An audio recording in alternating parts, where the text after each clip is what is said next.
What is up, Steeler Nation? Welcome back to another episode of Steel Strats.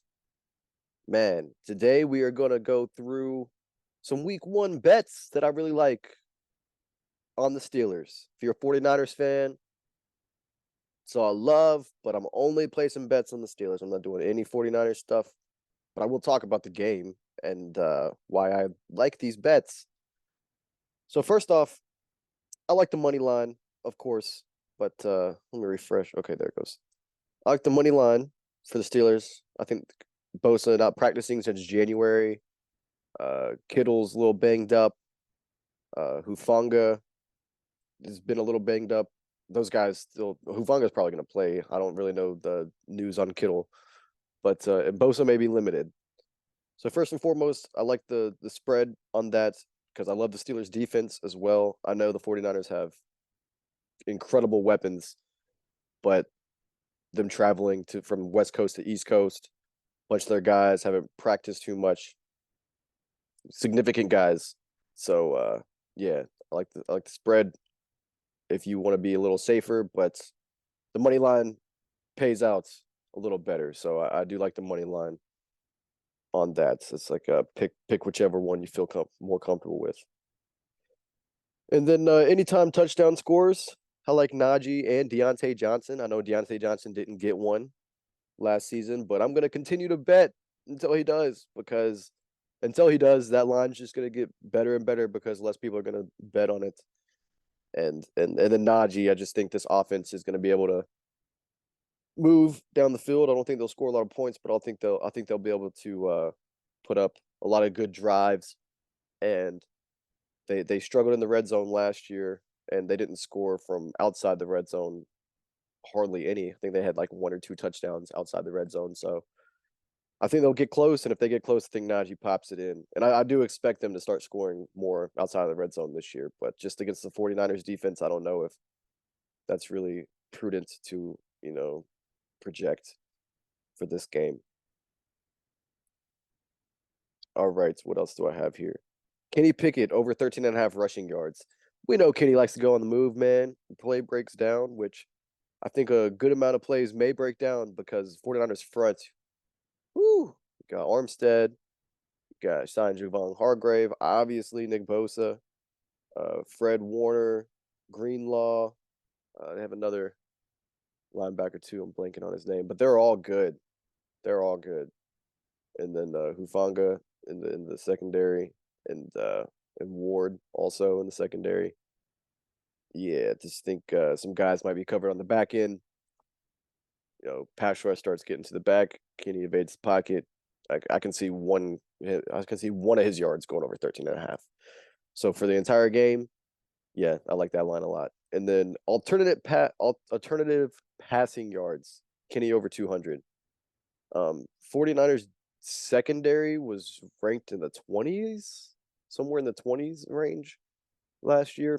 I don't know if that was pass yards or what, but yeah, I just think, this offense, I think it's going to click.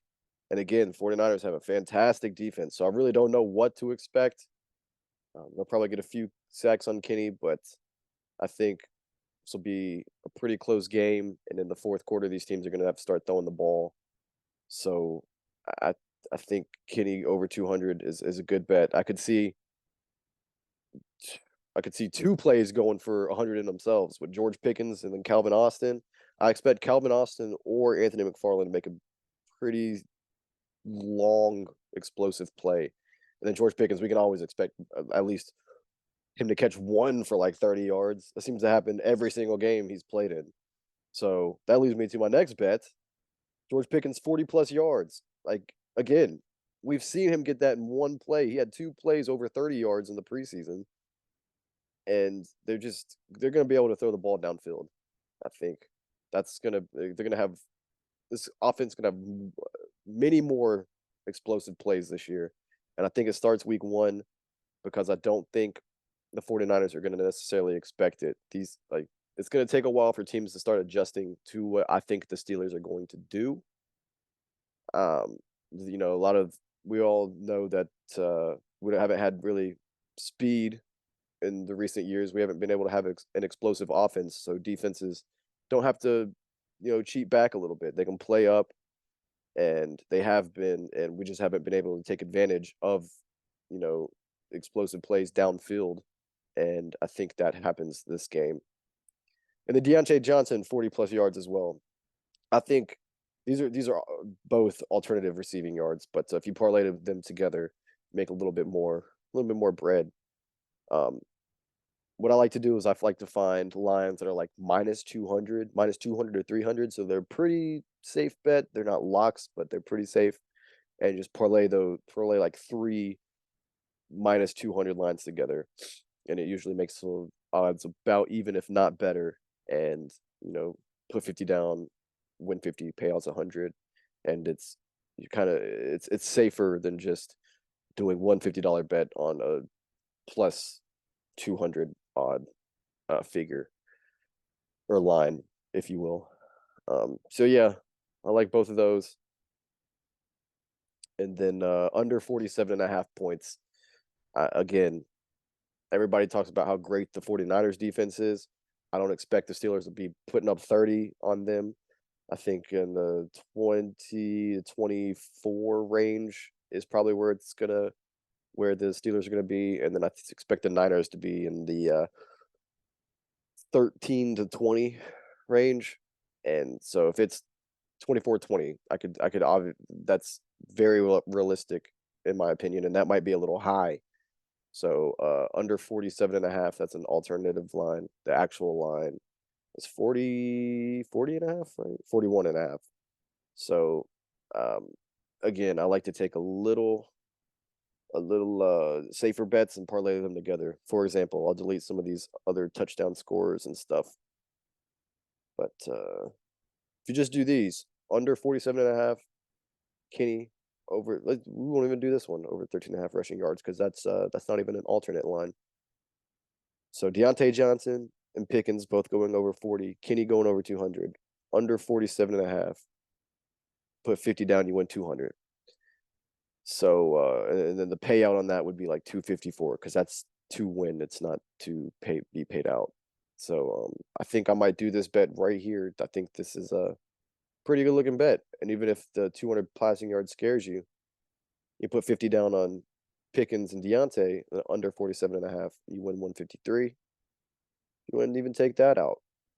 50 to win 82 for Pickens and Deontay to go over 40. Man, Deontay, he's gonna be the target.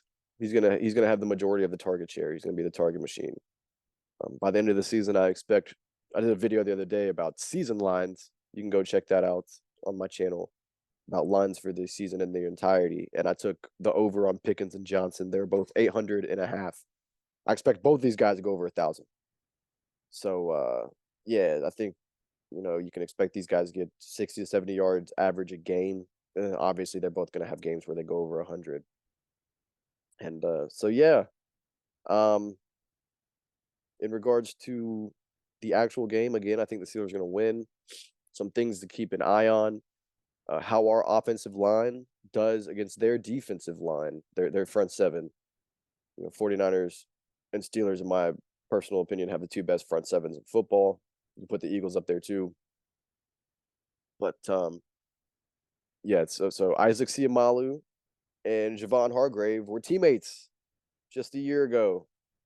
Last season, they both played for the Eagles, and they both played for the Eagles for the past few seasons. So those guys know each other extremely well. So that's something to keep an eye on. How Dan Moore does against Nick Bosa. Do the Steelers bring in Darnell Washington to help Dan Moore on Nick Bosa, or do you just let Dan Moore, kind of handle his own at first, and if he struggles, then you throw Darnell out there with him? That's something to keep an eye on. They're definitely going to use Darnell. I just don't know exactly how they plan to do that. And then something to watch, vice versa, same thing. Our offensive line going against, or our defensive line going against their offensive line, or front seven altogether, if you will. TJ Watt is going against a first-time starter. The 49ers right tackle has started like 4 games. or something like that, and this is his first time starting for a full season or starting the season as the starter. So I think TJ hasn't just I think TJ has 3 sacks. That would not surprise me. I mean, does anything surprise us anymore when it comes to TJ Watt? Him not performing is the surprising part, but that hardly ever happens. And then I want to see how Alex Highsmith does against Trent Williams. Um, that's going to be something to watch. And then I think the interior of their offensive line can be had by Cam Hayward, Montravius Adams. If Larry Ogunjobi plays, Larry Ogunjobi, and then I love this Keanu Bitten guy. Really intrigued to see how he plays. And then keep an eye on DeMarvin Leal if Ogunjobi doesn't play. And if Ogunjobi does, then Leal should still get significant playing time. I just love this front seven. They're incredible. And then obviously, when TJ Watt and Highsmith go off the field, we're bringing in dang Marcus Golden and Nick Herbig. Like, come on, that is loaded. 49ers aren't going to get a chance to breathe, in my opinion. Everybody I've seen talking about this game is talking about how Kenny Pickett may be under duress, but what about Brock Purdy being under duress? I don't really see many people talking about that. I think our pass rush, the front sevens are pretty similar, but I think our pass rush is better. I really do. I think our pass rush is the best in the league with all those guys I just named. And then another thing, I'm basically talking about the whole team in this regard now, but how our inside linebackers are able to. I'm confident in their ability to stuff the run, but how do they deal with Debo Samuel and Christian McCaffrey? Debo comes out of the backfield a lot, so the linebackers should be matched up on him, I think, a good amount. And Christian McCaffrey, obviously, running back, he'll play in the slot some too. So I just don't know how that's going to look. That's a little scary to me, but it sounds like the Steelers are scheming for the 49ers offense and not for Brock Purdy, which is the smart thing to do. And I think they need to ensure they are hitting Brock Purdy. Um, and then how the corners obviously match up against Debo, Ayuk. I don't know if Kittle's going to play, but Kittle. So, yeah, we'll see about that. And then on the offensive side of the ball, again, I think their corners can be had. I mean, Ward is a fantastic player. Hufanga is a fantastic player, but again, they ranked like in the 20s in pass defense. So yeah, man. I just think these are very similar teams playing with each other, uh, playing against each other. And if you look at their skill positions, they have pretty awesome talents all across the board in the backfield, out wide, tight end. The quarterbacks coming out of the same draft. People think Brock Purdy is better than Pickett, but that's what it really comes down to. I don't think that Brock Purdy is better than Pickett, and I don't think Brock Purdy has that it factor that Kenny seems to have. It feels like Kenny has it, and when I look at Kenny and I look at Brock Purdy, there's something about Kenny that I just feel he's going to win this game. So I expect a late drive by the Steelers to score, and then defense comes out on the field and Brock Purdy can't get it done. That's what I'm predicting. I'll say 24 Steelers, 20 49ers. Steelers were down 17-20 and then score a late touchdown. And then 49ers get on the field like a minute and some change and can't do nothing. So yeah, guys, let's go Steelers. I'm so excited as football. The Chiefs wide receivers lost the game last night, so that's another conversation. But it's back, and life feels like everything's gonna be okay. Football is back, and everything in life feels like it's gonna be okay. Well, I appreciate you guys, and like the video, hit subscribe. Peace.